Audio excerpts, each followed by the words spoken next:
Slimmy, Ego, Slimmy, Ego, Slimmy, Ego, Slimmy, hey. You already know what's up. What's that? Another home run. But you know the job ain't done till we hold that trophy up. Hey. What's up, everybody? Welcome, episode 568 of the Talking Friars podcast and YouTube show. Ben Fadden with you here. It is February 26th, 2024. Padres, they are 1-4 in their first 5 games in Cactus League play. Joe Musgrove was on the mound today again, his second time on the mound. Yu Darvish expected to be on the mound tomorrow against an old friend, Michael Wacha, and the Kansas City Royals. So we'll see how Darvish does tomorrow, but just wanted to hit on some things, some reactions to what we've seen through the first 5 spring training games. There's Kiké Matsui, who's dealing with some back spasms. There's a little bit of an update there. Joe Musgrove, should we be concerned? Jackson Merrill off to a good start. Is he already on the opening day roster? And the Padres, they were a finalist for Kiké Hernandez. He ends up going elsewhere, so I'll get into that as well. If you want to join the show, click that link that's pinned up at the top of the chat. And I will get to comments, questions as well. If you want to support the channel, you can use that super chat button as always. I appreciate everyone's support there. So yeah, just going over today, 7-4.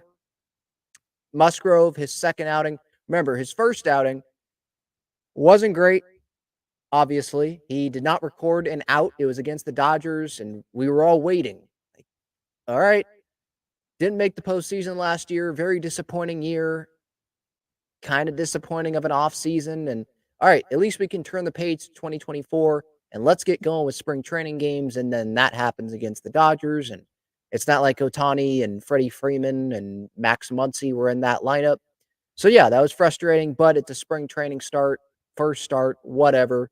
Now the second start comes around and Joe today doesn't get out of the first inning. Some random dude had to come in that I never heard of. I don't think he had a name on the back of his jersey. He has to finish up that inning. Then Musgrove comes back out because it's spring training. You can do really whatever you want. If you exit because of pitch count reasons, which is why Musgrove exited in the first inning, you're allowed to come back. And Musgrove, he is building up. So 1 inning and then, or at least 1 inning pitch count in the first outing against LA, and then 2 inning pitch count, what they want here against Cleveland. And his final line ends up going 1 2/3 innings, 3 hits allowed, 4 earned runs, 1 walk, 1 home run allowed. He has a 43.20 ERA, but it's kind of ridiculous for me to even be hitting on what his ERA is. It's spring training. The question, should we be concerned? If you want to be concerned that you're just someone that wants to be stressed all the time, it's spring training. And if you go look at some of the Joe Musgrove quotes that was told to Kevin Acee after the game today, and if you just watch the outings, like, for example, the Dodger outing, got into some he got ahead in most of the counts, right? And then when he got behind and it was, I think, 3-2, one of them was to Teoscar Hernandez. The breaking ball wasn't working great. One of his breaking pitches, I forget which one. And you probably don't throw the breaking ball there in a regular season game that matters, but he did it because he's working on things. And he ends up giving up a double there. Not great results, right? Here, he's working on it. Like, if you go look at his post-game quotes, I'll read some of the post-game quotes that he said to Kevin today. Says, "I'm working on stuff. I feel like I don't have the level of confidence that I have in season of landing breaking balls in any count. A little inconsistency with some of the shapes, but that's part of the progression of spring. You get out there and you try to just compete and not think about it. So the results, you don't necessarily get what you want sometimes, but the progressions between weeks have been good." All right, right there. That's what I care about. Like, if Joe thinks that he is progressing, that's what I care about. We care about health. And do the players themselves believe that they're making progress to be ready to go for the start of the year? Sure. Is he disappointed? Yeah. He says here, "I'm a little disappointed in the effectiveness of my stuff. I made better pitches today than I did last week. Some good pitches that they hit, but overall just wasn't super sharp for the secondary stuff. So I feel like I backed myself into a corner, having to use weapons that I don't typically use in certain points in the count. But I'm confident that's going to come around." Again, that's really what I care about, especially early in spring training. Sure, you don't want to have these results. You want to be able to get through the first inning, but it's not March 20th in Korea where he gets smacked around by the Dodgers when these games actually matter.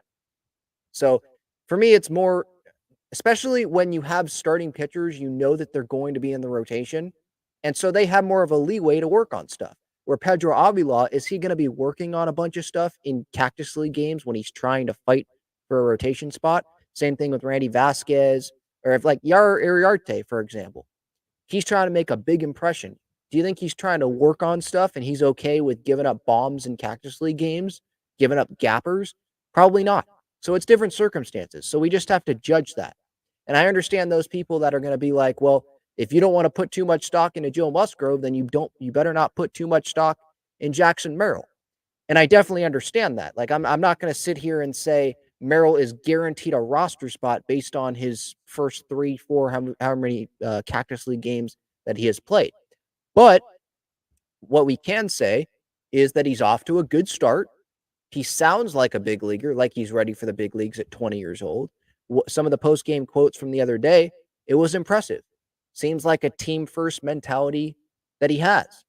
And he's smart and he has confidence, which is good because you're not going to succeed all the time at the big league level. So you got to have that confidence. Some fans may not like that, but you got to have that confidence. I don't think it's cockiness. It's not like it's over the line. I think it's good confidence to have when you're Jackson Merrill like that. So it's getting back to comparing like Musgrove, Merrill. You can't put much stock into Merrill if you're not going to put much stock into Musgrove. But what I would say is it's two different positions. Like one's pitching, one is outfield, and Merrill is fighting for an opening day spot. So he's going all out, right? And he probably prepared his butt off because he knew he's fighting for a spot. Joe Musgrove knows he's going to be on the opening day roster. He's probably starting game 1 in Korea. And he knows that he's going to be a big piece to this team if they're going to have success, most likely, right? And he needs to have a big year.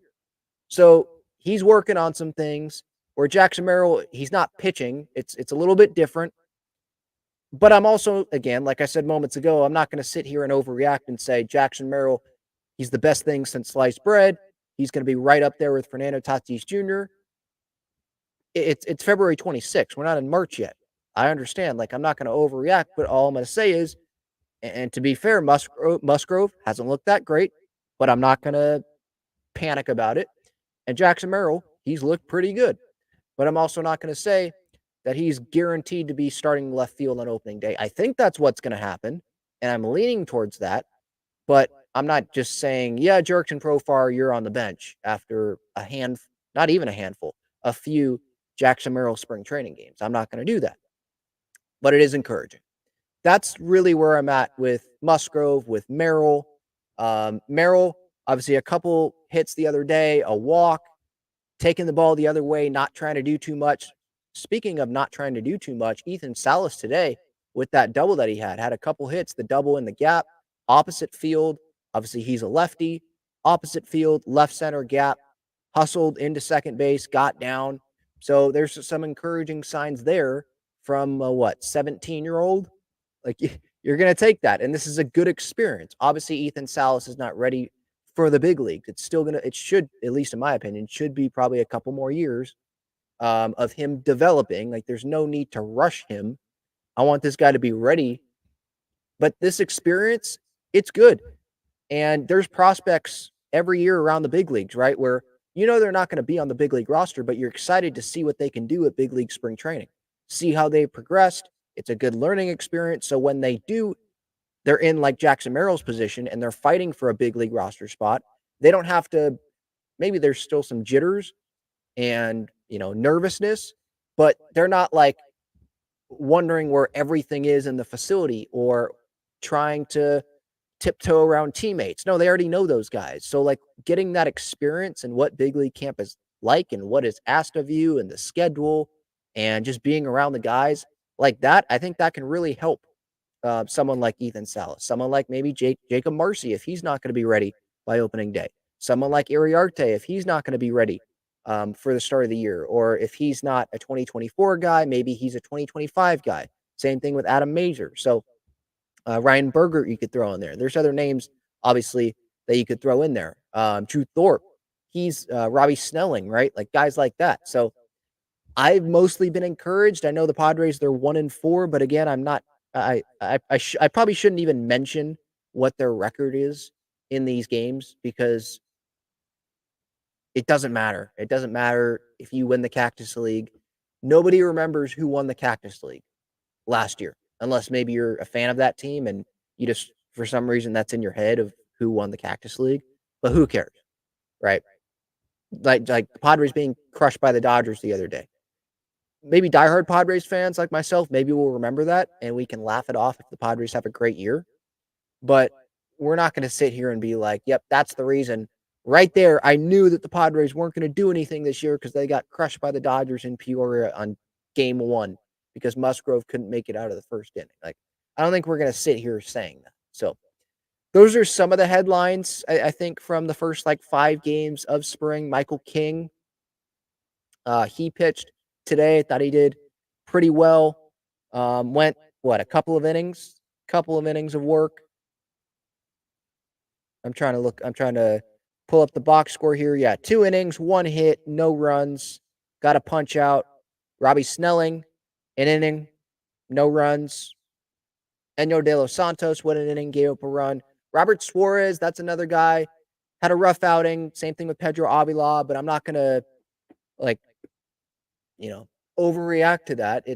They could be working on things, especially someone like Robert Suarez. You know you're going to be on the opening day roster as long as you're healthy if you're Robert Suarez. So it's not something that I'm panicking about, oh no, Robert Suarez, he sucked in his first outing. Whatever.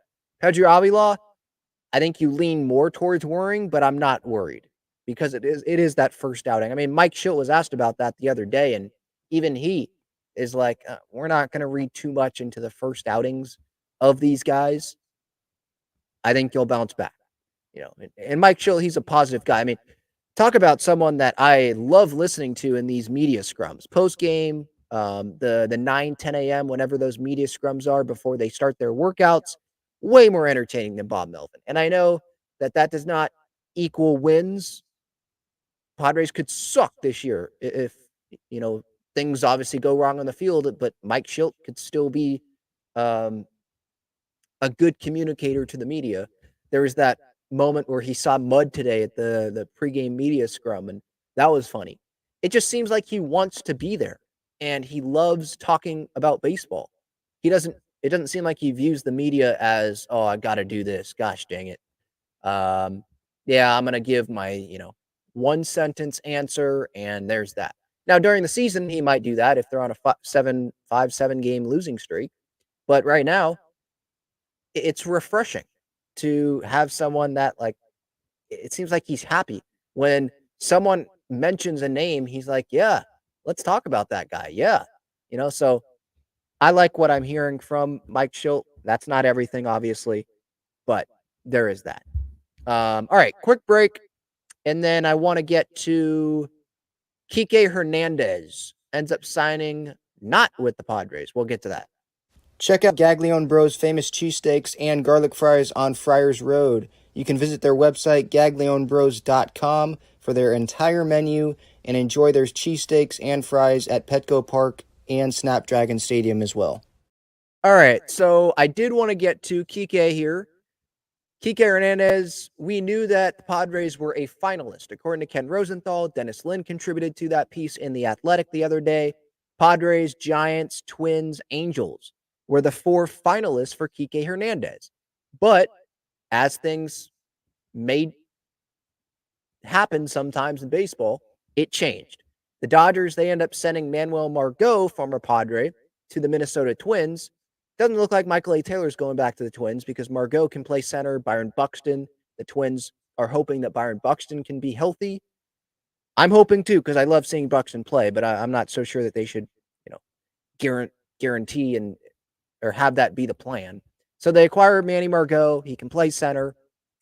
And that opened up a spot for Kiké Hernandez. And the Dodgers were not a finalist, according to that Athletic report the other day, but it opened up a spot. So Kiké, obviously former Dodger, loved by the fan base. He loves being with the Dodgers. The Dodgers love him.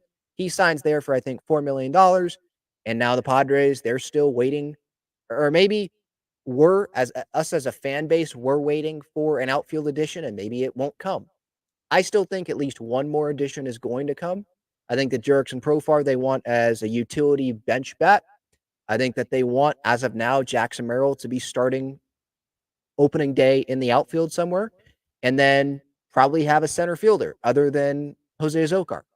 I'm not gonna sit. I'm not at the point where I'm like Jose Azocar. I don't think you deserve to be starting center field. There's still ways to go in spring training. Excuse me, but I think that there's better power options, and it would be nice to have another center field option because it's not a guarantee that Jacob Marcy is going to have a great spring training.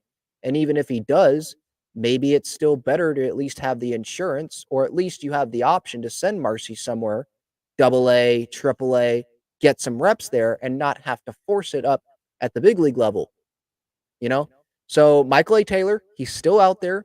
Kiké Hernandez, would it have been nice for the Padres to sign him on a $4 million deal? Yeah, he can play infield, he can play outfield. Seems like a energy guy, spark plug guy, kind of like Jurickson Profar, kind of like Ha-Seong Kim, someone like that. I'm not saying like Kiké Hernandez is at the level right now of Ha-Seong Kim. I don't think that is the case. He's coming off of injury, coming off of a couple of bad years, but in terms of Padres budget, cheap, 1 year, can play a lot of different positions, could play center field if you needed him to. I would have liked that. Now, he was a right-handed hitter, not a lefty, but Michael A. Taylor is also a right-handed hitter, not a left-handed hitter. So we'll see. We've seen some minor league deals happen. This is an outfield, but Garrett Cooper signed a minor league spring training invite deal, I believe, with the Chicago Cubs. Jesse Winker, I believe, was a minor league deal where he signed. So it's interesting. There's these veteran guys that aren't getting the guaranteed major league deals because those organizations around baseball are like, no, we'll give him a minor league deal. We'll put him on the roster and make it a major league deal if our prospect, if the young guy that we believe in doesn't end up panning out this spring or there's an injury. But we're not going to give him that major league deal. And we'll see if he accepts the minor league deal because maybe there's not a whole lot of interest. He wants a job. He wants to go prove himself. And there we go. And so, yeah. So maybe the Padres go that route with one of these free agents that are out there. I'm not saying Michael A. Taylor is going to be a minor league deal. He's not. But maybe he is asking for too much. Maybe, I forget who his agent is, but maybe that agent is waiting for some of the other big free agents to come off the board. Where Cody Bellinger, he already came off the board going back to the Chicago Cubs. Scott Boras seems like he took a L on that one, wanted a long-term deal for Belly, and it ended up being 3 years, and there's opt-outs after this season and next season. So not that great for Scott Boras there.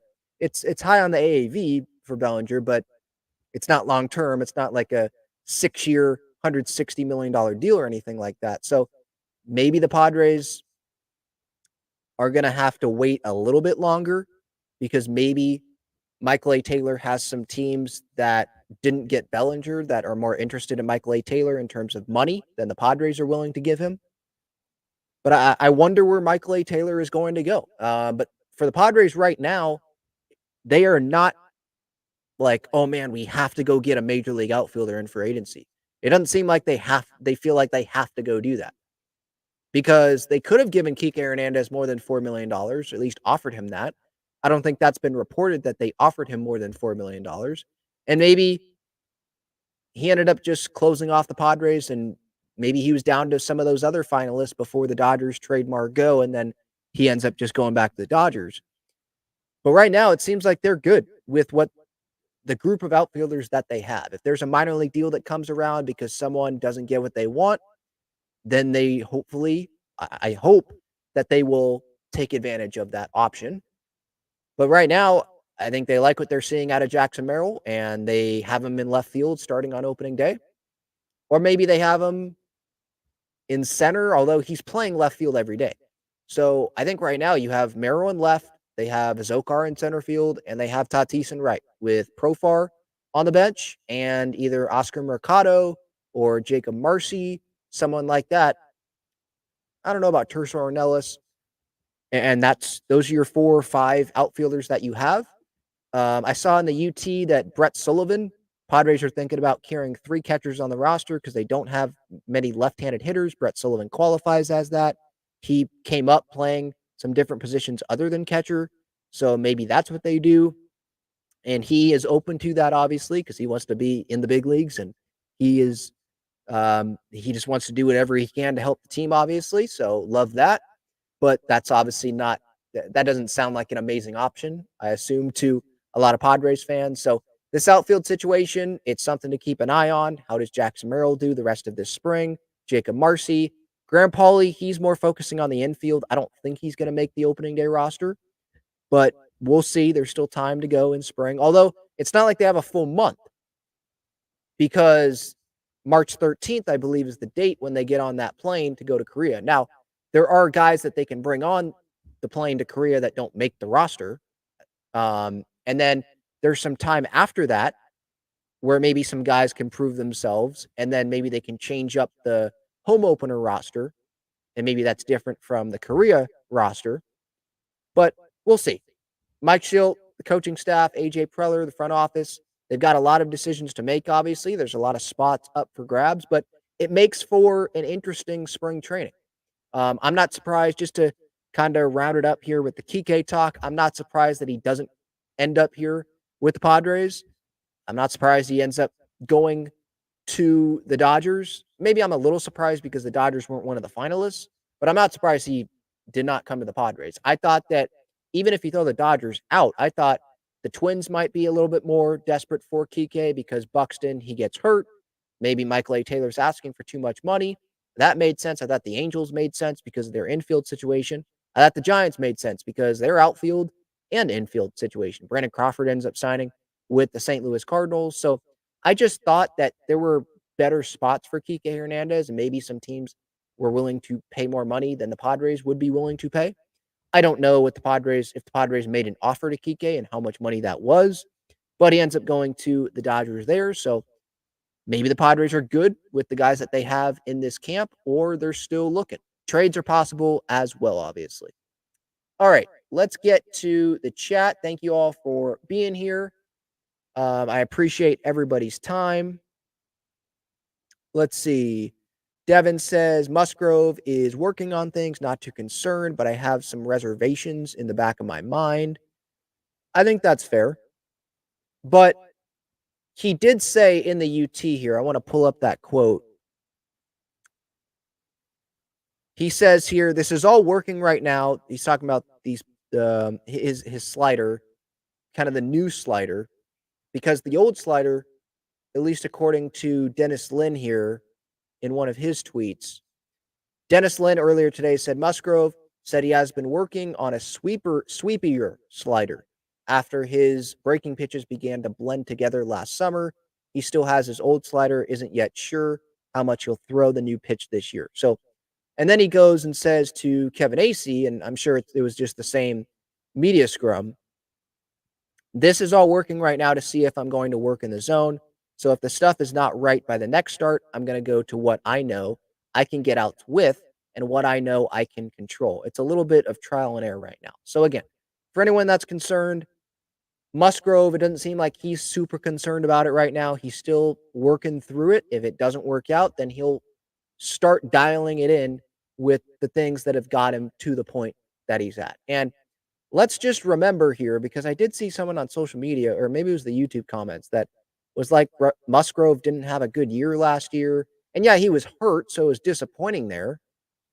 But he still had a 3.05 ERA. And let's remember, after that May 20th start against Boston, so starting on May 26th, which was the majority of his season when he was healthy, May 26th through July 28th, 12 starts, 2.78 FIP, a 1.84 ERA. Opponents were hitting 231, and they had a 593 OPS off of him. So the majority of last year when he was on the mound, he actually pitched pretty good. So I'm not worried about Joe.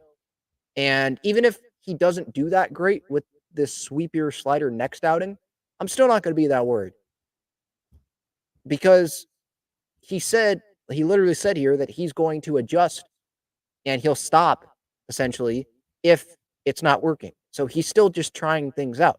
And again, like I said earlier, he's in that position where he can do that. It's not like he's fighting for a rotation spot and he's doing this and he's not making it out of the first inning. So for anyone that is concerned, like they're looking at the box score and they're like, what's up with Joe? I would take a chill pill right now. Devin asks, where is Woo-Suk Go? I believe he was going to pitch. Did he pitch today? I don't think he pitched today. He should be pitching tomorrow, I think. I think that's what Schultz said the other day. Someone asked him about Woo-Suk Go. I know he was throwing on the backfield the other day. Now, that brings me to the Yuki Matsui update, which was, I think Kevin Acey wrote about it here. No structural damage for Yuki Matsui.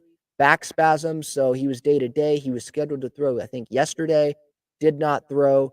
Revealed only inflammation, no structural damage. I feel like it's getting better, Matsui said. Tuesday, a day after he was scratched from a scheduled Cactus League appearance. Being ready for the season is the goal for me. I want to get back there and get after it as soon as possible. I'm working on this with the trainers, and it's kind of up to them to see how my progression is and when I'll be able to get back on the field. So, and Schultz said here it would be too early to expect Matsui to think like he could miss opening day. So I'm not super worried about that either. Obviously, you want these guys to be healthy. You don't want the back spasms. You don't want that. These guys having to have MRIs already, in February. But as long as he's ready for opening day, I don't think there's like a big worry. And even if he's not, to be honest, it's 2 games.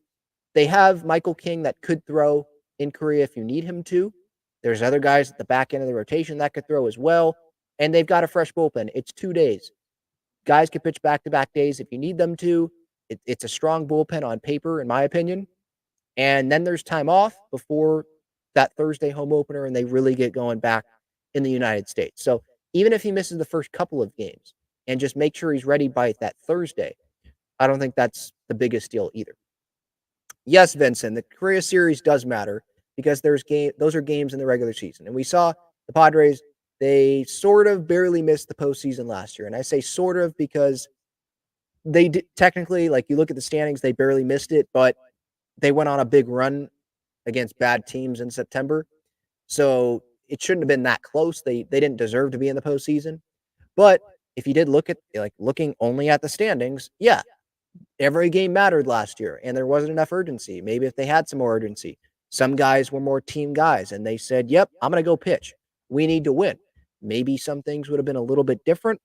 I'm not saying they would have won the World Series, but maybe they would have made the postseason last year. Barely. So yes, the Korea series games matter. If they lose both games, I'm not going to sit here and say season's over, but I'm also, at least I hope, maybe I will in the moment because I want to think like glass half full instead of glass half empty, especially when it's really early in the year and especially now at spring training time. But I hope in the moment I'm not going to sit there and say, you know what? It's early. Who cares? It's the Dodgers. They weren't supposed to win these games anyway. Long, like 17-hour plane ride or whatever it is. Long travel. It's okay. We'll get them against the Giants back at home.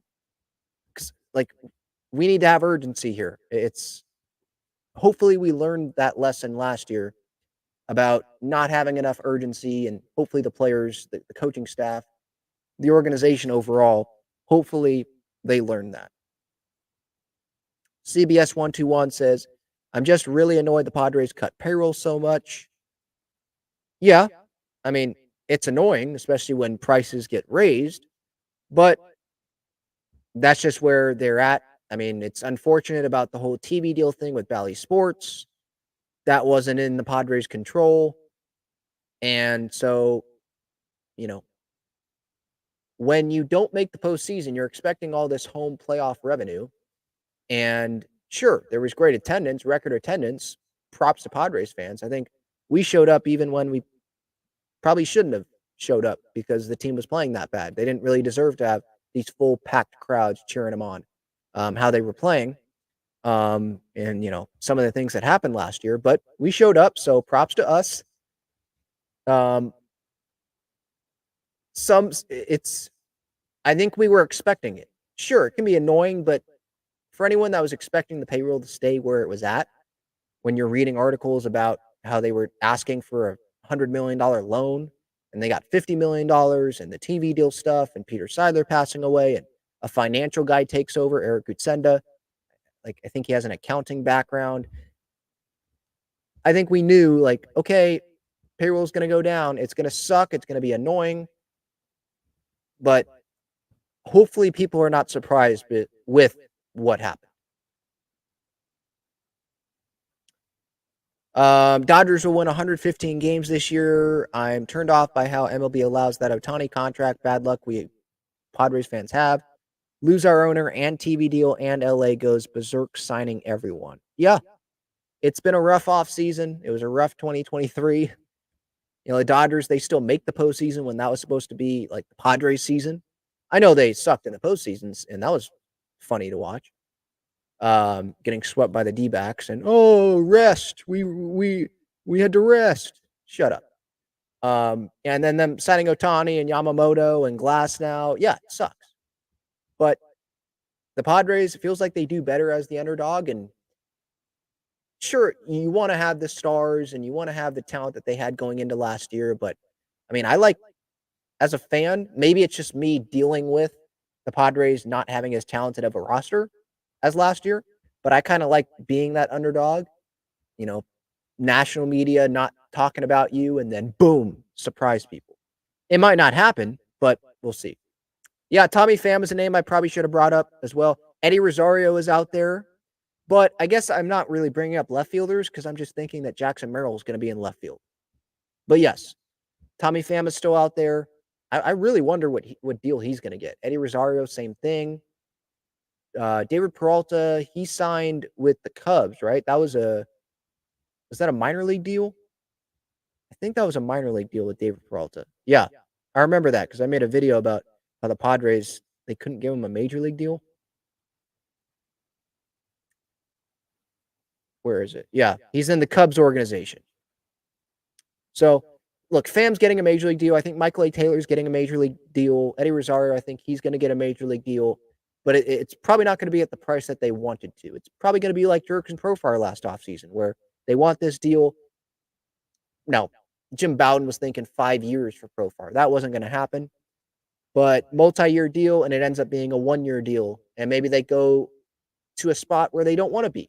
Or maybe someone is willing to take less money to go to a contender instead of having to go to, I'm not looking at the White Sox roster, but I'm just throwing the White Sox name out there. A team that's probably not going to contend this year. Or the Pittsburgh Pirates. I would usually throw the Kansas City Royals in there, but I think they're going to be an interesting team in that AL Central this year. So I'm not going to throw them there. I'll throw like the Washington Nationals. They could take some steps forward as well, but that's a freaking tough division that they're in. All right, let's see any more comments. JD's third says Merrill off to a strong start, ? He went 0 in first 2 games and had 1 okay game. Are we overreacting? He hasn't even played in AA or AAA yet. Well, that's wrong. He has played in AA. Not a lot of games, but he has played in AA, not AAA yet. And I don't think I am overreacting. I think, okay, the 0 that you're talking about, first 2 games, I was thinking about how he was playing left field. And I was encouraged by what I saw him, the plays that he was making in left field. And I think he's having some competitive at-bats. And that's what Mike Shields said.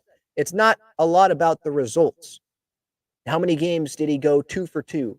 How many games did he go 0 for? All right, well, he went however many games going 0 for. All right, he's not on the roster. It's about competitive at-bats. You can go 0 for and have line drives and just you hit it right to someone, or you're a little unlucky. It's spring training. These front office people, coaching staff, they shouldn't just be looking at, look at the results. What was his box score? What did that look like? No. Watch him play. Look at the at-bats. Look at him in left field. Look at him on the backfields. Is he working his butt off? Talk to teammates about what is he like in the clubhouse? Like little things like that. So I don't think I'm overreacting. I think that he's off to a positive start. But I think he would agree. There's work to be done, and there's a long way to go as well. I think probably for him, March 13th feels like forever, when that Korea plane takes off. All right, continuing with the chat. Yuki says, "Hey, Ben, any chance the Padres sign JD Martinez?" I don't think so. It's a right-handed. I'd like to have JD Martinez, so I probably shouldn't even bring up that, oh, he's a right-handed hitter. What I will say, though, is I still think that he will get, $10+ million from a team, and the Padres don't want to spend that on it, especially specifically a DH. JD Martinez doesn't play a lot of outfield. So I don't think that's going to happen. I think JD Martinez ends up with a team like, let's say, the Angels, maybe a team like that.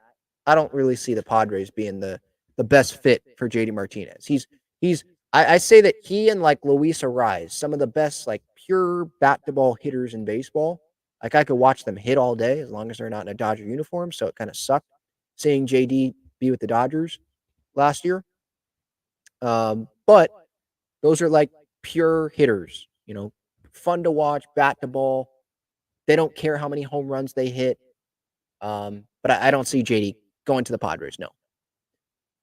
Johnny says, Borna talks like the young man is the second coming of Tony Gwynn. I think you're talking about Merrill. Yeah, I'm definitely not there yet. I think that he is off to, like I said moments ago, I think he's off to a good start. It's a positive start, encouraging start. But yeah, he's got a long way to go. He's got to prove himself, obviously, at the big league level. But I like what I'm seeing so far. All right, I will continue with the chat here for a little bit, but just wanted to remind you guys some of the great partners of the show. FOCO, they got some great Padres bobbleheads and collectibles. Other leagues and other teams in the league as well. Click the link in the description there. Same thing with Breaking Tea, Padres, Aztecs, Wave shirts and sweatshirts. The Wave, their season starts March 23rd at home, March 15th, Challenge Cup. The Wave kits get revealed tomorrow night. So stay tuned to their social media channels for that. And then the U.S. Women's National Team playing tonight. They've already advanced to the quarterfinal, but their final group stage match, Mexico. Coming up, U.S. Women's National Team in Mexico, Naomi Girma, Alex Morgan, Ali Dahlkemper, Jaden Shaw, San Diego Wave players representing the club for the U.S. Women's National Team. Abby Dahlkemper is in the lineup tonight, the starting 11. And then Alex Morgan and Jaden Shaw had a good night the other night. Jaden Shaw had a brace. So encouraging what we're seeing there from some of the best on the Wave. Some other players also on international duty. The Aztecs, just a quick update on them. They got a big win. I didn't do a reaction to that because I wasn't watching the game, but huge blowout win against Fresno State. That was never close, so that was encouraging. But Fresno State's not one of the best teams in the Mountain West, so cool. They went on the road, but I'd like to see them have a really good win, I think, on the road against UNLV. And then we'll see what they do in the tournament and then in the big tournament as well. San Diego Mojo as well, they got a home game coming up this week, and they won their first ever home game on the 23rd. So good job from them. I know that they had a rough start to their year, so hopefully they can continue to turn that around. It was a hard-fought match for them there. Underdog Fantasy, 100% deposit match up to $100. Click that link in the description or use code Talking Friars. Same code for SeatGeek, $20 off your first order there. All right, let's continue with the chat here.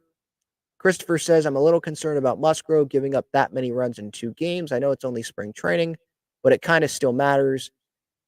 It does and it doesn't. Like it does if he's getting knocked around with the pitches that, he is dialed in with, but it seems like he's not super dialed in with the pitches that he's trying out.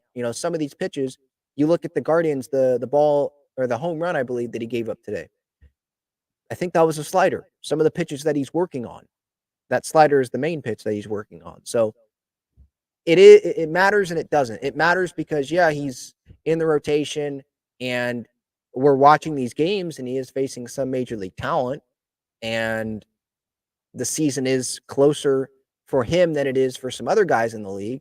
But it also doesn't matter because he didn't even finish the first inning and then he comes out for the second inning. It's spring training. He's working on things. He's not battling for a roster spot. So again, there's a difference there between like him and Pedro Avila, him and Jackson Merrill. I know it's different positions, but guys that are battling for a roster spot, I think we should weigh their performances more than a guy that's already on the roster and he has more of an opportunity to be working on things. CBS 121 says Pham seems like a must to me now. I don't think he's a must. I like that mentality that he has, and he wants to win. And talk about urgency. He's a guy that will have urgency, and I don't think he's going to be afraid to get on guys if he's not seeing that urgency. But I don't think it's a must. Like, what if he's asking for $10+ million, which he might be, and the Padres just don't want to do that?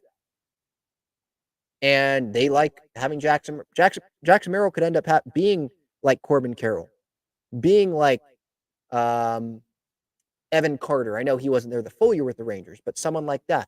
He could come up. I know Gunnar Henderson is an infielder, but could be someone like that and come up and have a strong first impression with the big league, at the big league level with the Padres. So if Pham is still out there and then things aren't going that great with Merrill, then maybe the Padres want to really go after Pham. But I don't think the Padres want to overpay for any of those free agent outfielders that are out there. If he comes to you, then that's different. With Blake Snell, I see this question. Who is Snell going to sign with? I got no idea right now. You'd think it's going to be the Angels or the Giants, like the Angels. Artie Moreno, though, doesn't spend on starting pitching. And the Giants, Farhan Zaidi, I believe some of his recent comments is like, yeah, I mean, if we couldn't get a deal done in the last 3 months, then we're probably set for now. So things could change, but Snell's not going to get what he wants from a team. If we're going off of Cody Bellinger with the Cubs, I know it's different positions. Maybe an injury happens and then a team gets desperate, but Snell's not going to get what he thought he was going to get. I don't think. And then like Jordan Montgomery, same thing. He may end up taking like a pillow contract with the Red Sox and trying to go back out there. But is that the best thing? You know, Snell's in a tough spot because he just won a Cy Young. He's not going to be better than what he was. And there's good starting pitchers that are going to be free agents next offseason, like Corbin Burnes. And I believe Shane Bieber, right? Because Dylan Cease has 2 years, but Bieber is 1. Guys like that who will be free agents next offseason. And teams may be like, nope, we're going to pay that guy over Blake Snell, who's shown some inconsistency in the past. All right. Thank you, everyone, so much for the time. I appreciate it. Talking for Hours episode 568, just talking about some of the early things that I've seen. Zach Wheeler. I think an extension is going to get done with the Phillies, though. I saw that right now in the chat. Just some of my early thoughts on Padres Spring Training. Jackson Merrill, Joe Musgrove, some updates health-wise on Yuki Matsui. Kiké Hernandez ends up not coming to the Padres. So things are fluent. We'll see if some other additions are made. But until then, have a great rest of your night, everyone. I appreciate the time, and go Pods.